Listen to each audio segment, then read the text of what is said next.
I got this unloaded and I am drenched through.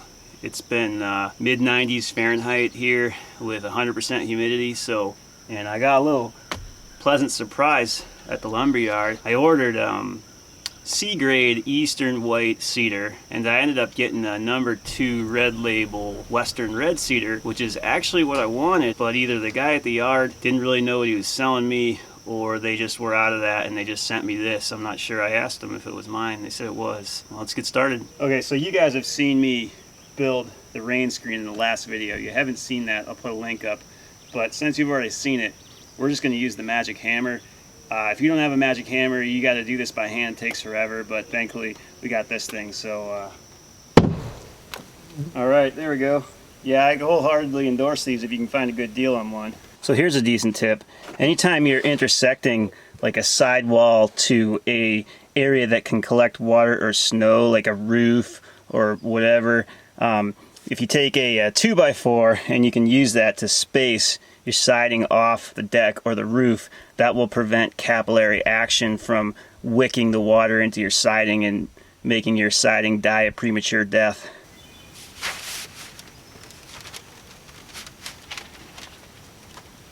Okay, so now I'm putting up a rolled rain screen to make it easier to install my shingles. If you didn't watch last video, it's called Slicker Max.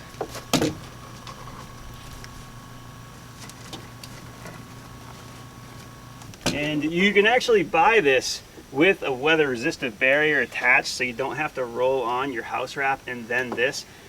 I was not organized enough to do that, but if you're more on the ball than I am, you can save the step of rolling this stuff out twice.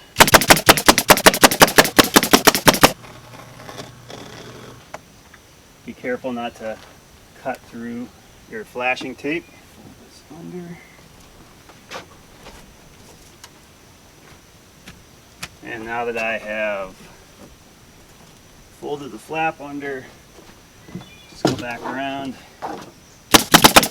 Okay, so we're going to build our site-built rain screen again. Here, we'll use the magic hammer again. Oh, let's just stick to the script there, buddy. Sorry about that. It's not a perfect tool. Please don't lick me. All right, there we go. This thing didn't appreciate not being allowed to help. It's getting downright indignant. There were several misfires that were too inappropriate for me to even show on YouTube, so we may have to work by hand for a bit. I'm using 7/16 staples, which galvanized, which is what the Cedar Bureau says to use. Looks pretty good there. Eventually we're gonna be cutting these so that they match up really well in the corner, and we're gonna alternate as we go up. A block plane works nice for this. Obviously I didn't bring.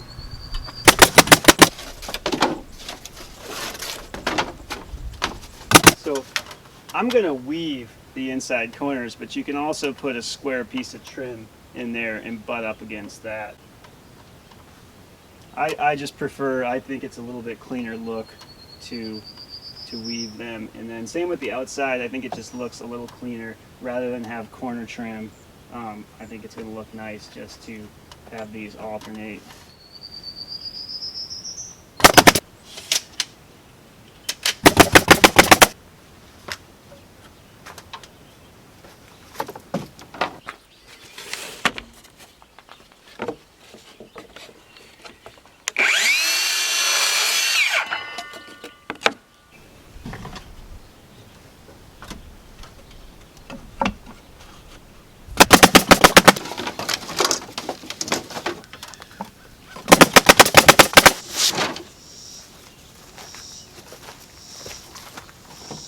Okay, so I've put a spacer here, and we'll start with the first course of the actual siding shingles. And these are going to be left to weather, which the Cedar Bureau does not endorse. So everyone does it, but they say not to. So just take that with a grain of salt. If you ever decide to do this, you may want to listen to them, and you may not. I'm just going to shim these a bit to make sure I can get my beveled trim piece under there when the time comes.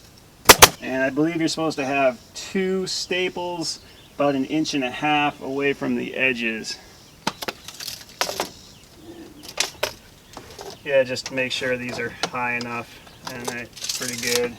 If you want an even cleaner look where all of your gaps are straight, you may want to consider buying what's called rebutted and resided shingles. So those will be perfectly square shingles. They're very expensive though.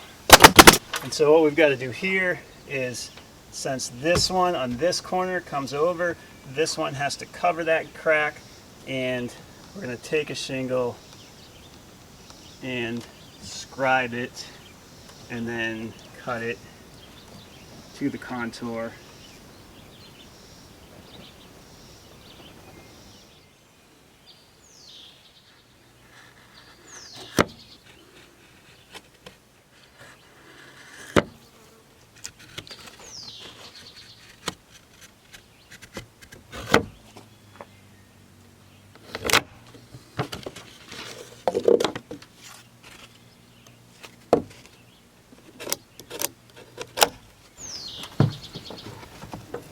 Pretty good. And I'm going to put some sunscreen on. Yeah, the sun wants to hurt me, but sunscreen won't let it. So as I've cut into these shingles, I've realized that they're very green, meaning wet. So I'm going to butt these joints even tighter than I was. Just a minimal gap, like an 1/8 inch gap here.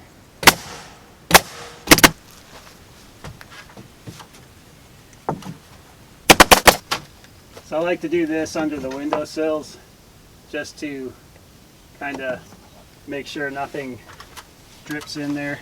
When we build our trim for the windows, it's actually going to be pre-built in the shop, assembled, and put on here in one piece. And it's going to go right over the shingles.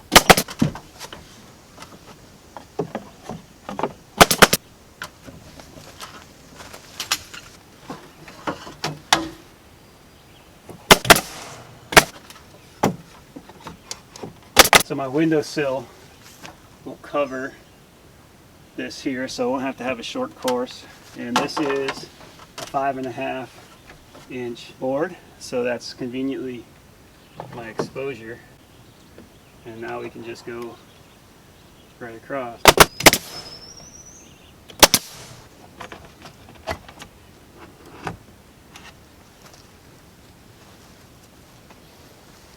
Oh man, you know when you're a kid and you tell your parents you're cold to try and get them to turn up the heat, well, and they'd just be like, go outside for a while and come back in.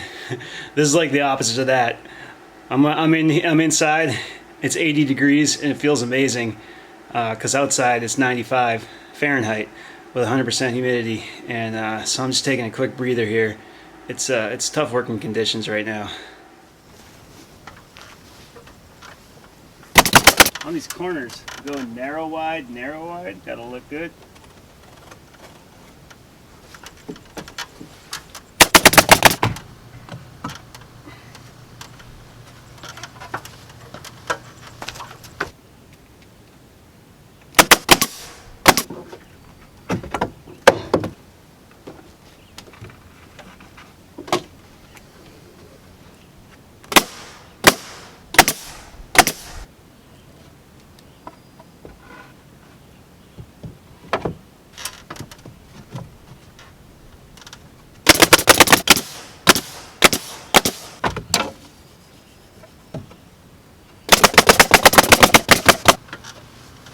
Okay, so despite having done this I don't know how many times, I actually still started to do this wrong, and I'll show you real quick how it's supposed to go.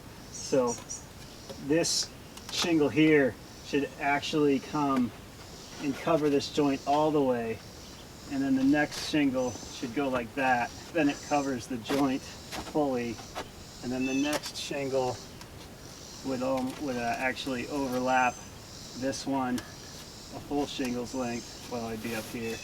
So it'd actually go like that, and then this shingle would go like this, and then the joint staggers fully.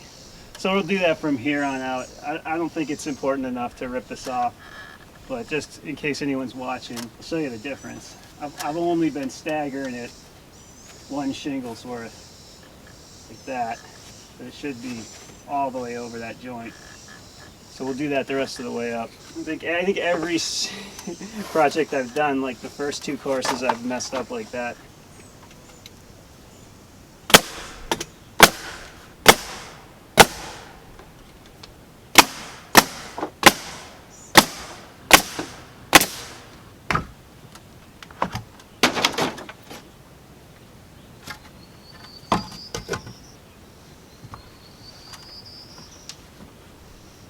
Subscribe to this one.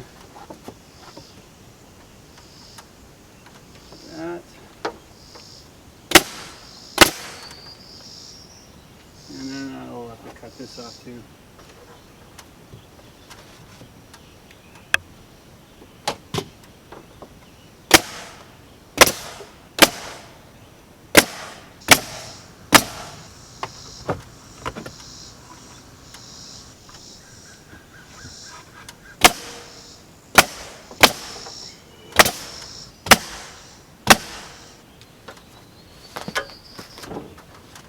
Okay, so I got this done right this time, and I screw up so you don't have to. But so incorrect, incorrect, incorrect. It actually overlaps, covers the whole joint, and then this one will overlap out there and cover that whole joint, and then they'll alternate. And that's how you want to do the outside corners. Alright, so this is going to about do it today. So everything in this video is 1 day's worth of work. That's about 1 bundle of shingles. I have some left. I stole some from other bundles to get the sizes I want. So I think without having to do the built-up rain screen and maybe getting a little more efficient, I can probably do 2 to 3 bundles a day, and I've got 20 bundles, so we're in for a bit of work. I'm going to have to do some longer trips down here.